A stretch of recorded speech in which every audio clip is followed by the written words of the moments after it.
Hey guys, so today you and I are going to talk about superpowers.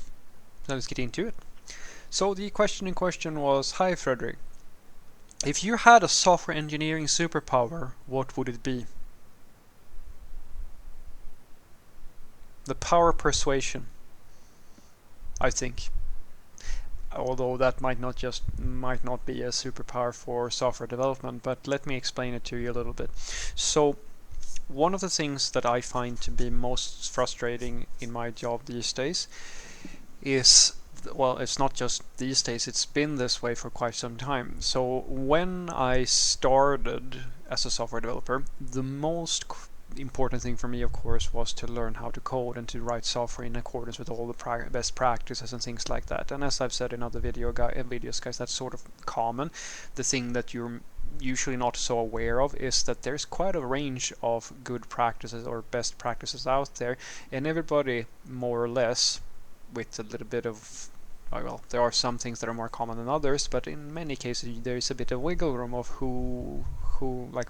which one is the best practice. Are you going to be dry, or are you going to use coupling, solid? Like what are the definitions of these things? And everybody does a little bit of interpretation for themselves.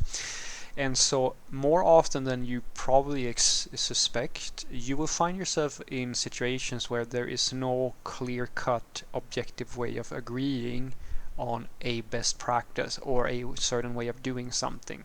This is why I tell people that soft skills is basically the main thing that determines how well you do in pull requests and things like that when you're like in a code review.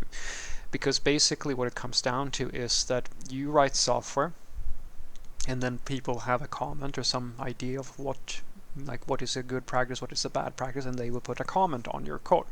Now if you're lucky, you will figure out that this person is absolutely correct.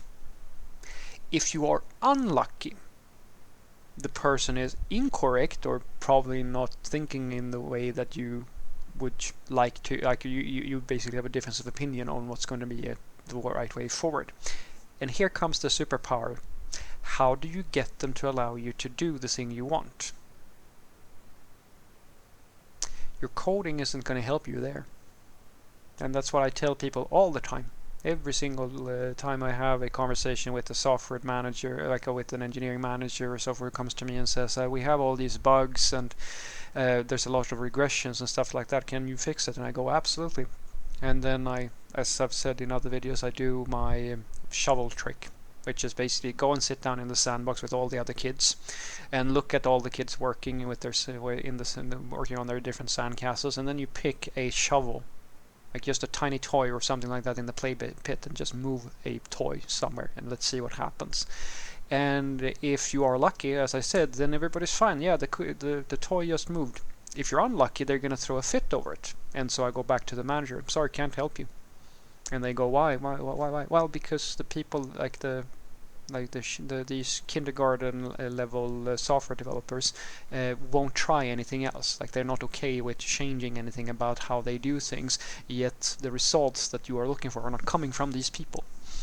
Because sadly, as you probably know, guys, there are very varying levels of talent in anything. It doesn't matter if it's software or anything else, and everybody has their own opinion, and they're entitled to it.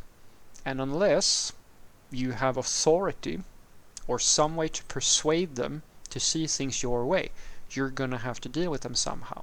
Now, in politics, you vote, and sometimes you start wars.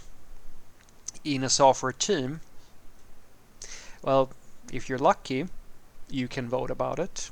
If you're also lucky, your manager will listen to you and use their authority to force things. Or it's in my case, which happens very often, the manager doesn't feel comfortable having an opinion and therefore nothing happens. And then either you get upset or angry, or like you have all these battles back and forth, and you still are not going to see eye to eye on the thing that you are discussing. And as you can imagine, this is a constant struggle. You know, all those times when people contact me about, oh yeah, we never get any capacity to refactor, we don't have time to write tests, we don't have A, B, and C, like all those things. All of them, more or less, comes down to you need to have somebody else somebody else's buy-in on the thing you want to do, because they are not agreeing with whatever, like they don't feel like the thing that you think is important. And that's why the one superpower that I wish for would have been persuasion. Because if I can, because it basically comes down to that. Imagine like if you think it's hard to get someone to consider using one of your libraries, or allowing you to write a test or like something in the code in a certain way. Imagine how it is to try to convince an entire organization to do something, anything whatsoever, that is different from the thing that they already are doing. That is the stuff that I have to deal with these days. I have to go into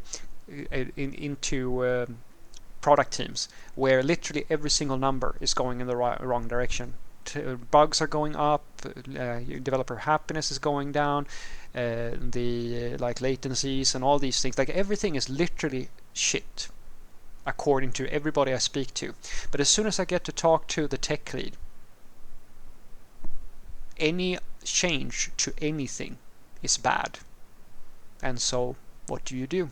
Because the tech lead in that specific team apparently has final say, which of course I question. I say, why is it that this person can, I go to the managers, I go to the stakeholders, I go to everybody else, and I say, how is it that you are all unhappy with the situation, yet nobody's willing to ask this person to step away from the controls for a while so we can try something else?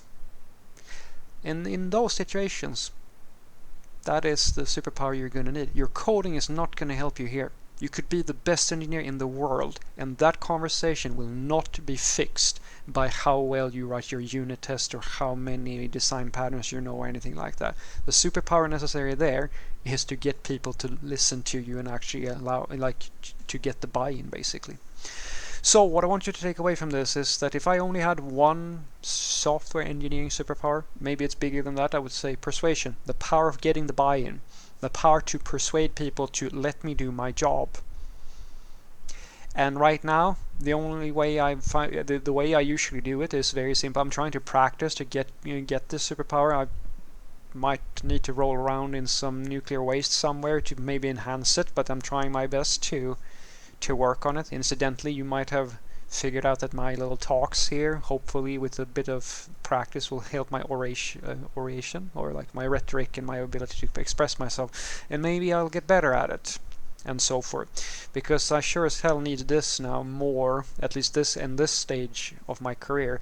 I need this more than I need to continuously practice on my unit testing or my design patterns or things like that. Those things can absolutely be improved, but I've found in recent years that this is, at least in the roles I have now, is becoming increasingly important to me, because I have the technical skills to, as I like to say, solve problems. Like I know how to set things up so that you don't have a lot of bugs and that you don't miss your deadlines and that the teams are working in the safest way according to best practices and all this stuff. I've made those investments that took me years to learn those things, and so those days, like that work I've already put in. I never fully learn, like I wouldn't claim that I know everything, but I know enough to feel fairly solid in that. But as I said, that is pointless if you're dealing with another engineer who doesn't care about what you believe or believe something different. And as I said, it doesn't matter if you can, in many cases, like we're supposed to be data driven, it doesn't matter if you can prove that this is incorrect. You have to make people feel things. And I am just so bad at that. I cannot, no matter how many graphs I show people showing that, yeah, this is not going good, this is not going good, it doesn't matter, because at the end of the day, people do not respond as well to data and facts as they do to emotions. And if you have the wrong engineer, or the wrong boss in the wrong place, all your coding is pointless. And so these days, I find more and more that actually this is all I can do right now. And my manager asks, like, what? You haven't done anything. No, exactly. I can do absolutely nothing until you get that person to agree with me, or they come up with an idea of their own, which of course is not a given. Have a great day.